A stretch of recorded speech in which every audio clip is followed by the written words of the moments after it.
Most of these sheets are going to be installed with a small notch trowel. A 1/4 by 1/4 notch trowel I have found is the most common.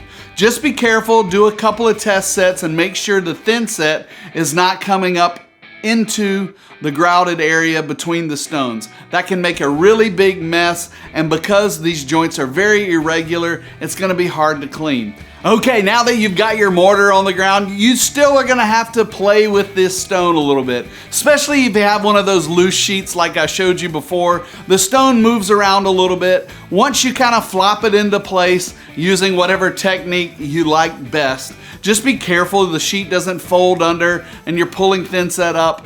It can be a mess.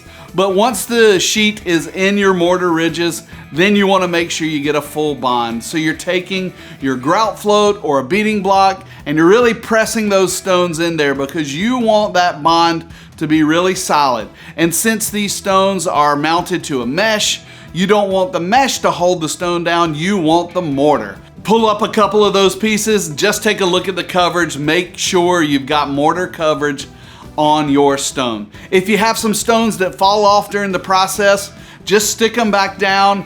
Maybe you want to get a little bit of mortar to put on it to make sure it's there. Put a piece of tape on it so it doesn't move. This is stone, so the next step is grout release or pre-sealing your tile.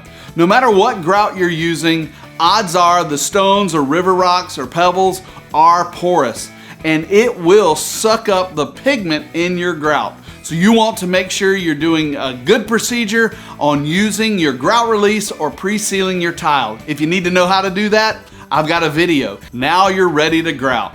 Grouting these things can be a mess. A lot of stones, especially some of the rounded, larger stones, it's very tricky to get the grout correct. You want your grout about midway these round stones, not all the way up to where it looks like a sea of grout with a little stone poking above like an alligator's eyes, but you want to be able to see those pebbles. That's what you paid for. Be careful with your grout. Make sure you're grouting correctly using proper procedures.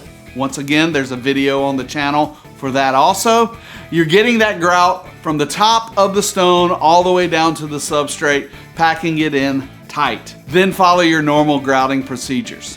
The next thing you need to do is right here, and I picked it out just for you. So make sure you watch that, and don't forget, let's keep learning together and tile the world.